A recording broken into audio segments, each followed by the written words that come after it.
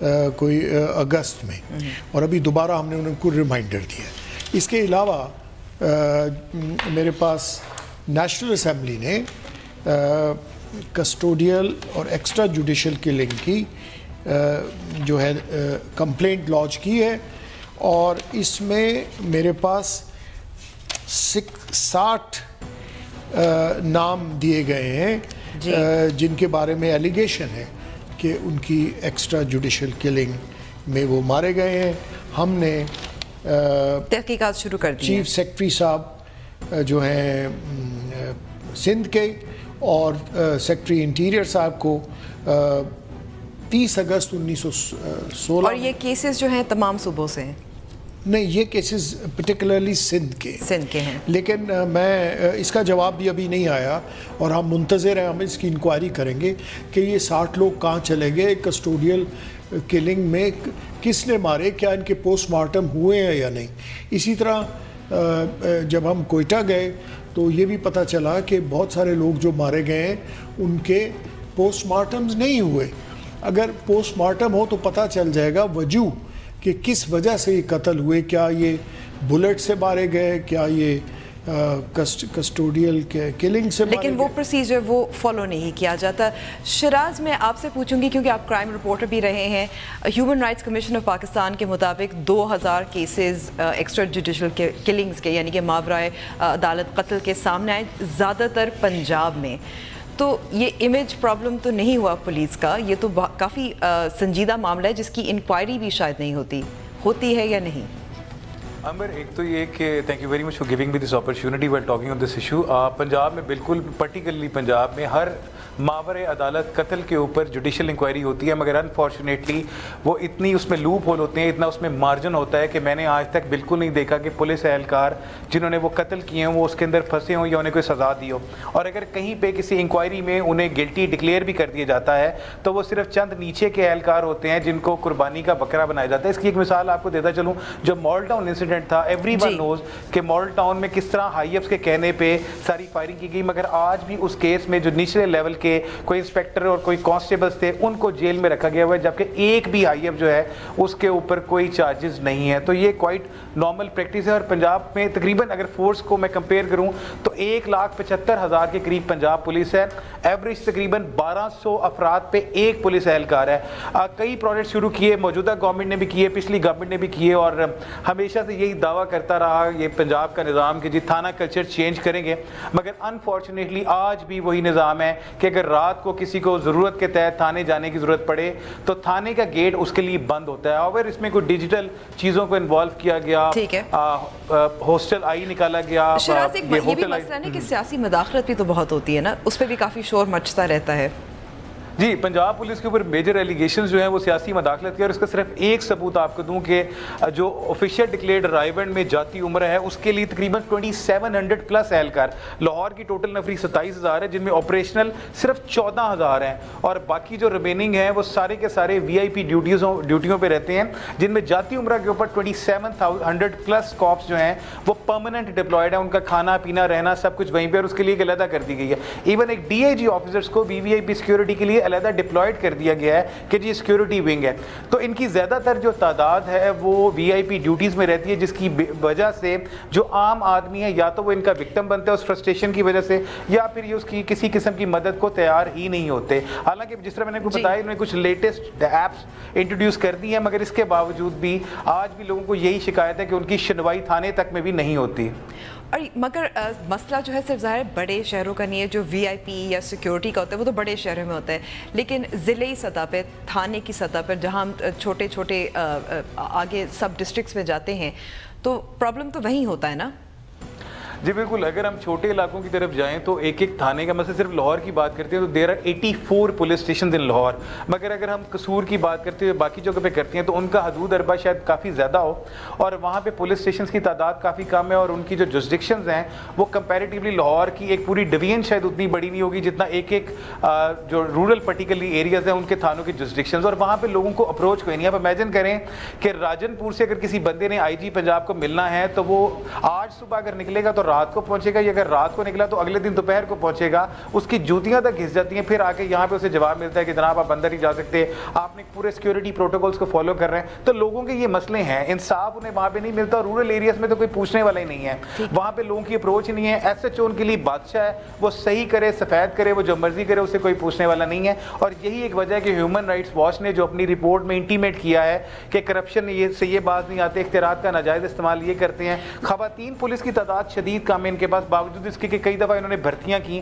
مگر وہ خواتین اور شراز الاؤنسز بھی تو حال ہی میں کچھ بڑھائی تھیں پنجاب حکومت جی. ابھی ریسنٹلی سی ایم پنجاب نے ان کے ایون اسکیل بھی اپگریڈ کیے ہیں, ان کے فنڈز بھی بہت زیادہ ایلوکیٹ کر دیے گئے ہیں. مگر میں جس طرح آپ کو بتا رہا ہوں کہ انفارچونیٹلی وہ تربیت ان کی نہیں کی جا رہی. اور انٹرسٹنگ چیز یہ ہے کہ پنجاب میں تو باقاعدہ طور پہ سائیکالوجسٹ بھرتی کی گئیں, لڑکیاں بھی اور لڑکے بھی, گریڈ 17 میں, تاکہ وہ ان کا کچھ سائیکولوجیکل ان کا علاج کریں. اگر انہیں کوئی مسئلے ہیں گھر کے یا کچھ تو وہ دور کریں, جابس کے کوئی مسئلے ہیں وہ دور کریں. مگر جو ان کے بیسک نارمز ہیں نا, اگر میں تھوڑے سے ان کے مسائل کی طرف بھی آ جاؤں, دیکھیں ویکلی آف پہ پراپر ان کا امپلیمنٹیشن نہیں ہے, 8 گھنٹے ڈیوٹی کی بجائے 12 گھنٹے نوکری ہے, کورٹس میں علیحدہ جا کے یہ پریشان ہوتے ہیں, وکلا کے ہاتھوں ان پہ تشدد کیا جاتا ہے. اور ایون ایک انویسٹیگیشن آفیسر کو ایک مائنر کیس کے لیے بھی گورنمنٹ فنڈ پرووائڈ کرتی ہے, مگر اس کے باوجود مدعی سے پیسے لے کے اس کی گاڑی میں ٹریول کر کے اس کے ملزموں کو پکڑنے کا لیے اس کا سب سے بڑا جو ہے نا وہ ڈیمانڈ یہی ہوتی ہے. تو انفارچونیٹلی جو تجربات کیے گئے پنجاب میں, ایڈمن آفیسرز لگائے گئے, فرنٹ ڈیسک بنائے گئے, کمپیوٹرائز کیا گیا, مگر اس کے کوئی امپیکٹ عام طور پہ لوگوں پہ نظر نہیں آ رہے. چوہان صاحب, اصلاحات پر بہت بات ہوئی ہے, جس میں 2002 کا پولیس ریفارمز آرڈر تھا, پھر 2016 میں سال خیبر پختونخوا میں پولیس ریفارمز ایکٹ انٹروڈیوس کیا گیا. قانون سے حل ہوگا, کس طرح سے حل ہوگا؟ دیکھیے 1861 میں جب یہ آئرش کنسٹیبلری لا یہاں لے کے آئے تو اس کا مقصد یہی تھا کہ جو جنگ آزادی تھی اس کے بعد ان کو کچلا جائے.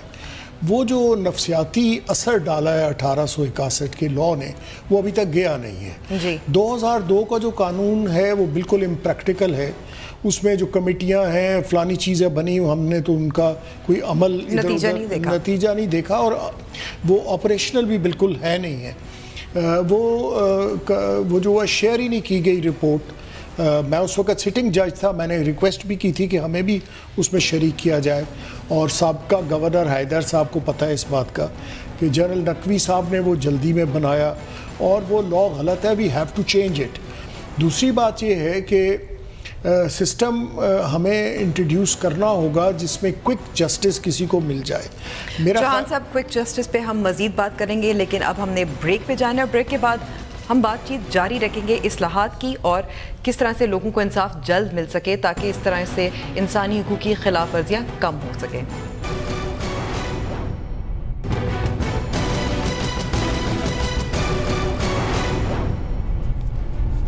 نیوز وائز میں ایک بار پھر خوش آمدید. ہم بات کر رہے ہیں پولیس ریفارم کی, اور پولیس کی وجہ سے جو انسانی حقوق کی خلاف ورزیاں ہوتی ہیں اس کا حل کیا ہو سکتا ہے. ہمارے ساتھ کراچی میں لائن پر موجود ہیں احمد جنوئی صاحب, جو سابق سربراہ ہیں CPLC کی. بہت بہت شکریہ ہمیں وقت دینے کا جنوئی صاحب. جی, جب بات ہوتی ہے وائلنس کی, تشدد کی, پولیس ماورائے قتل عدالت کی, تو یہ کہا جاتا ہے کہ پولیس کے پاس کیونکہ انویسٹیگیٹو کیپیبلٹیز کم ہے, تربیت کم ہے, اسی وجہ سے شاید وہ اتنا انحصار کرتے ہیں ٹارچر پر, تشدد پر. جی جی جنوئی صاحب, تو آپ کو لگتا ہے کہ یہ ایک وجہ ہے جس کی وجہ سے جو پولیس جو ہے وہ اس طرح سے پھر گلٹی ہوتی ہے آف ٹارچر؟